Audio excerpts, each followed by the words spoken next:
नमस्कार दोस्तों, आपके अपने यूट्यूब चैनल पे फिर से स्वागत है। दोस्तों, आपने वो कहावत तो सुनी होगी ना कि भय बिना होत न प्रीत गोसाई। अब दोस्तों, ये बात बिल्कुल सही है कि इस दुनिया में बिना डर के रिश्ते नाते बनते ही नहीं हैं। अब ज़रा देख लीजिए, एक समय था जब अमेरिका भारत का ही दुश्मन बना बैठा था और पाकिस्तान को सपोर्ट करता था। लेकिन जैसे जैसे भारत ने अपने पावर को बढ़ाया, आज अमेरिका उसका सबसे बड़ा दोस्त बना फिर रहा है। क्योंकि ये सच है, बिना भय के दोस्ती तो होती ही नहीं है। इसी कड़ी में भारत ने एक बहुत बड़ी कामयाबी और हासिल कर ली है। चलिए दोस्तों, जानते हैं असल में बात क्या है।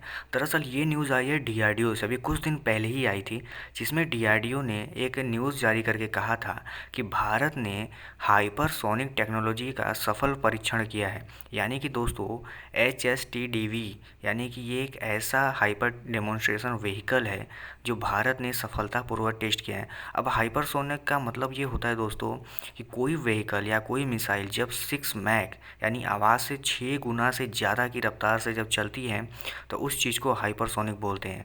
अब दोस्तों, इसका सबसे बड़ा फ़ायदा भारत को ये है कि ये जो है एयर ब्रीदिंग है, यानी कि ये एटमॉस्फेयर में होने वाले जितने भी हवा है, एयर है, उसी को यूज़ करता है कम प्रोपल्सन के लिए।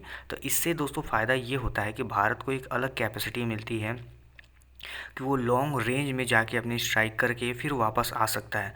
और जो भारत ने ये व्हीकल बनाया है, ये दरअसल कोई मिसाइल या बम नहीं है, लेकिन एक तरह का कैरियर व्हीकल है, यानी कि अपने साथ ये कुछ भी लेके जा सकता है, चाहे वो एटम बम हो या कोई सैटेलाइट हो या कोई क्रूज़ मिसाइल हो। अब दोस्तों, भारत इसको किस तरह से यूज़ करेगा, चलिए ये भी जान लेते हैं।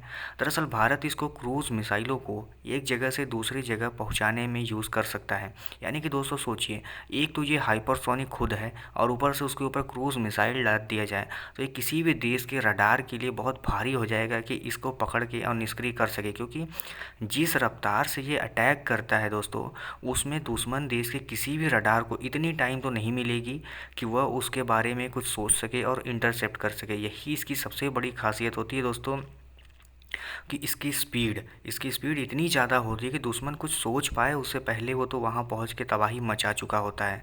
इसके ये जो भारत ने व्हीकल बनाया है, दरअसल इसमें स्क्रैमजेट इंजन का यूज़ किया गया है। अब दोस्तों, जानते हैं स्क्रैमजेट इंजन होता क्या? दरअसल पहले रामजेट इंजन यूज़ होता था, जो कि 3 मैक की स्पीड देता था, जो कि बहुत कम था। लेकिन जब इसको स्क्रैमजेट से रिप्लेस किया गया तो ये एक घातक हथियार बन गया। और दोस्तों, आपको बता दें, दुनिया में ऐसे सिर्फ 3 ही 4 देश हैं, अमेरिका, रूस, चाइना के बाद भारत चौथा है जिसके पास हाइपरसोनिक टेक्नोलॉजी है। अभी दुनिया के बहुत बड़े बड़े देश ऐसे हैं जैसे कि जापान, ऑस्ट्रेलिया, ये अभी इस टेक्नोलॉजी पे काम ही कर रहे हैं, इनको अभी सफलता मिली भी नहीं है। लेकिन भारत ने पहले ही प्रयास में इसको सफलतापूर्वक हासिल कर लिया है। अब दोस्तों, चलिए जानते हैं कि आखिर इसके बारे में इतना चर्चा क्यों हो रहा है। दरअसल दोस्तों, एक तरह का, जैसे मैंने आपको बताया, एक कैरियर व्हीकल है, यानी अपने साथ कुछ भी ले जा सकता है और अनमैन्ड, यानी कि इसको चलाने के लिए किसी इंसान की साथ साथ जाने की कोई ज़रूरत नहीं है।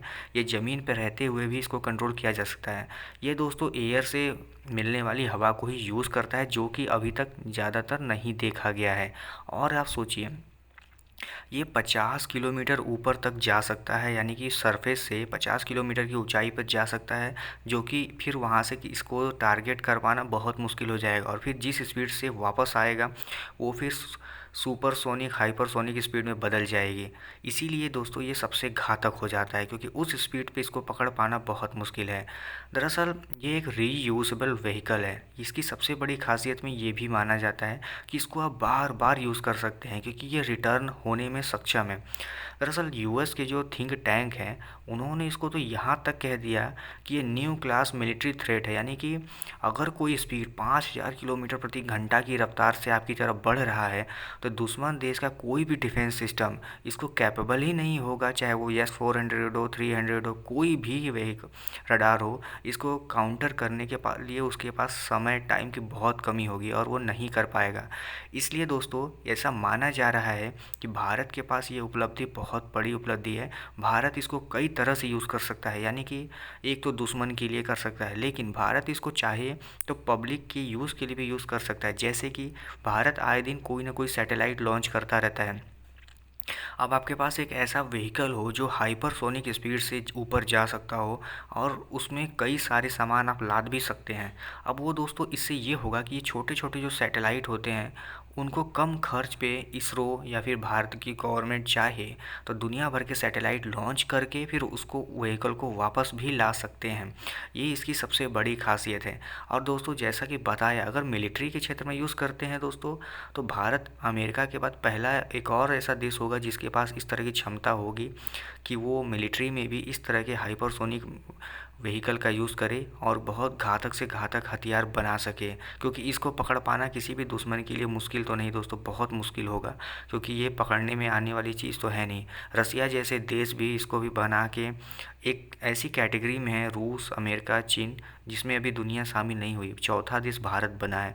तो दोस्तों आपको ये इन्फॉर्मेशन कैसी लगी, भारत के डीआरडीओ का ये कारनामा आपको कैसा लगा, आप बताइए। क्या भारत को इसको चाइना के विरुद्ध यूज़ करना चाहिए, क्योंकि चाइना के पास भी है? आप अपने कमेंट मुझे बताइएगा। फिर मिलते हैं किसी और वीडियो में, तब तक के लिए धन्यवाद, नमस्कार।